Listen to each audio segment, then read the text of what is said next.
नमस्कार दोस्तों, welcome to जोगटा academy. आज हम करंट अफेयर्स जो हैं वो 15 अक्टूबर से 21 अक्टूबर तक के कवर करेंगे। जो भी इंपॉर्टेंट डेवलपमेंट्स या इवेंट्स हुए हैं उनको हम आज डील करेंगे इस वीक के 15 से 21 अक्टूबर। Which of the following national park has recently been recognized as second biodiversity hub of butterfly in India?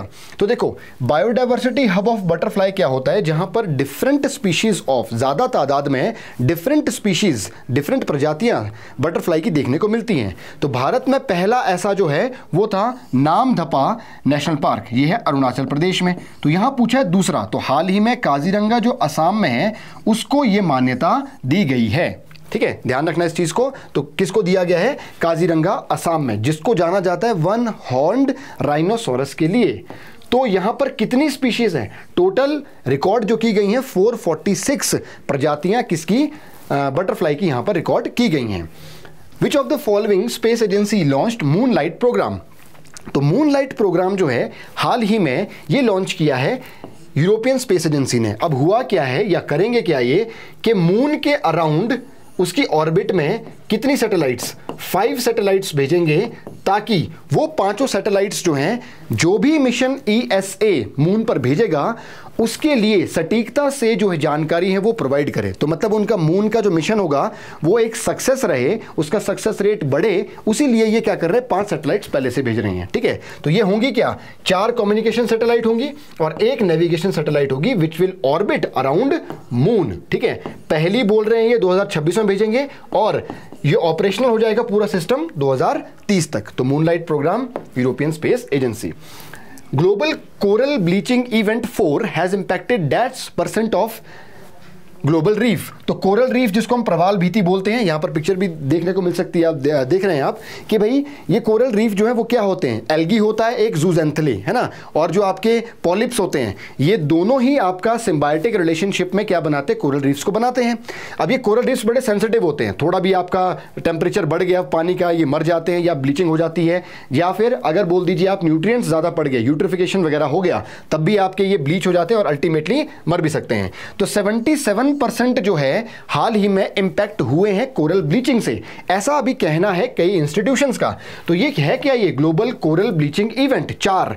तो फरवरी 2023 से जो कोरल ब्लीचिंग रिकॉर्ड की गई है मास स्तर पर, उसको हमने ग्लोबल कोरल ब्लीचिंग इवेंट 4 का नाम दिया है। अभी भी चल रही है ये। तो देख लो अभी कितने महीने हुए, लगभग 10-20 महीने हुए। 20 महीने में 77% कोरल रीफ जो है वो इंपैक्ट कर दिए हैं ब्लीचिंग ने। ध्यान रखना, मरे नहीं है, अभी इंपैक्ट हुए हैं कहीं ना कहीं, ध्यान रखना।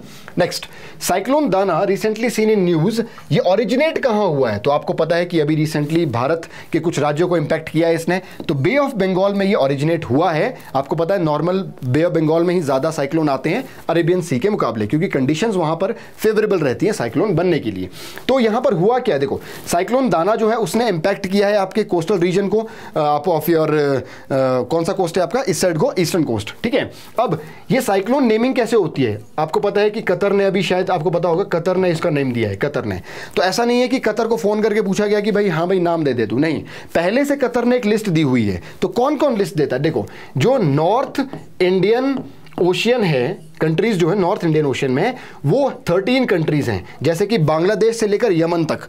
ठीक है, उसमें मालदीव्स, श्रीलंका सारे क्या आते हैं, इंडिया, आपका पाकिस्तान, कतर, सऊदी अरेबिया सब आते हैं। तो उनको अल्फाबेटिकली लिखा जाता है, जैसे सबसे पहले बांग्लादेश आएगा, फिर इंडिया आएगा, फिर ईरान आएगा, है ना, उसके बाद आगे जाके इधर यमन, उससे पहले इधर कतर, फिर सऊदी अरेबिया। ठीक है, तो ये लिस्ट देंगे, बांग्लादेश ने लिस्ट दी है, इंडिया ने दी है, इसने दी है, सब लिस्ट दे रहे हैं। अब उस लिस्ट में जो पहला नाम इन्होंने दिया है, ठीक है, तो वो आ गया, जैसे इसने दिया A, ठीक है, इंडिया ने दिया फिर B, एक साइक्लोन आ गया, तो बांग्लादेश ने इस साल नाम दिया।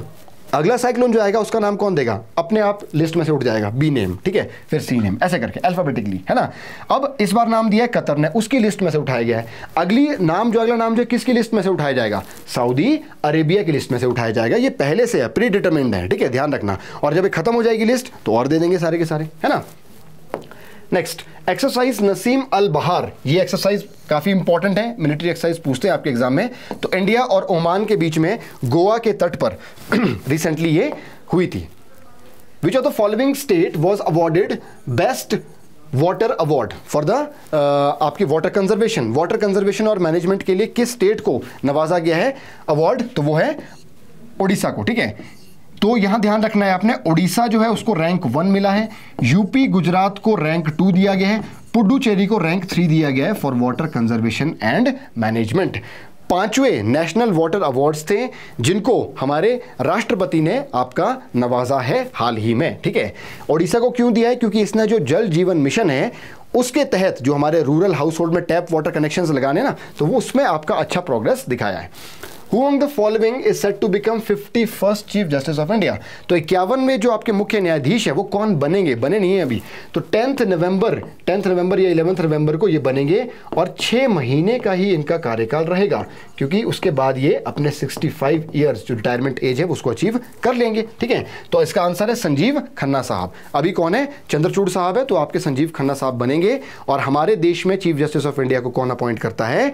Under article 124 clause 2 president of India, और निकालते भी वही है कहीं ना कहीं। विच of the following has launched शक्ति सैटेलाइट मिशन? तो बड़ा इंपॉर्टेंट है, स्पेस किड्स भारत का एरोस्पेस का स्टार्टअप है, ये जो कंपनी है स्टार्टअप है स्पेस किड्स, वो करेगा क्या? उसने 108 कंट्रीज में से 12,000 यंग वुमेन जो हैं या आपके यंग गर्ल्स हैं उन सबको क्या करना है? ट्रेन करना है, प्रशिक्षण देना है। और बनाना क्या है? एक सैटेलाइट बनाना जिसका नाम होगा शक्ति सैटेलाइट। और कह रहे हैं कि भाई चंद्रयान 4 जब जाएगा तो उसके साथ ये भी भेजा जाएगा। ठीक है, तो ये हो क्या रहा है? ये एम्पावर कर रहा है वुमेन को साइंस एंड टेक की फील्ड में। ध्यान रखना, तो ट्रेनिंग मिलेगी कितनी? 12,000 महिलाओं को 108 कंट्रीज में से। कौन है ये? Space kids. और एक ग्लोबल मिशन है शक्ति satellite mission. International day for eradication of poverty is celebrated on 17 अक्टूबर को मनाया जाता है। इसकी थीम यहां लिखी हुई है, ending social and institutional maltreatment acting together for just peace and inclusive society. काफी बड़ी है, पेपर में आ गई तो तुम कीवर्ड्स यहां से उठा सकते हो। Recently 23rd Council of Head of Government Meet of SCO took place in। तो आपको सबको पता है कि इस्लामाबाद में जो है आपकी रिसेंटली ये हुई थी, और हमारे जो फॉरेन मिनिस्टर साहब हैं एस जयशंकर साहब यहाँ पर गए थे, उन्होंने अटेंड किया था। तो ये जो SCO है इसका गठन हुआ था 2001 में। इसका सेक्रेटरीट जो है वो है बीजिंग में, और इसमें कितने मेंबर्स हैं? 10 मेंबर्स हैं। रिसेंट बीइंग बेलारूस एंड सबसे रिसेंट है ईरान। अफगानिस्तान और मंगोलिया इसके ऑब्जर्वर नेशंस हैं, ना कि मेंबर्स हैं। इंडिया और पाकिस्तान को एंट्री दोनों को साथ में मिली थी 2017 में। ये चीज़ें कुछ फैक्ट्स हैं जो आपके एग्जाम के लिए इंपॉर्टेंट है, ध्यान रखना। इसमें बहुत ज़्यादा कुछ कंक्लूसिव तो हुआ नहीं, बट हाँ इंडिया ने जो है आपका एक उम्मीद जगी है इंडिया पाकिस्तान के रिलेशन में, और कुछ नहीं है। और थोड़ी बातचीत हो रही है कि भाई इंडिया शायद पार्टिसिपेट करे जो आपका अगले साल चैंपियंस ट्रॉफी होने वाली है पाकिस्तान में। Next, who among the following was recently inducted in hall of fame bye international cricket council? तो ये तीनों, डिविलियर्स, नीतू डेविड इंडिया की हैं, ये एलेस्टर कुक ये इंग्लैंड के हैं। तो ये तीनों को अभी रिसेंटली क्या किया? आईसीसी ने हॉल ऑफ फेम में इंडक्ट किया है। ठीक है, तो चलो इसी के साथ वाइंड अप करते हैं आज की वीडियो। होप सो कि आपको ये वीडियो इंफॉर्मेटिव लगी होगी। ठीक है, तो मिलेंगे नेक्स्ट वीडियो में। Till then take care.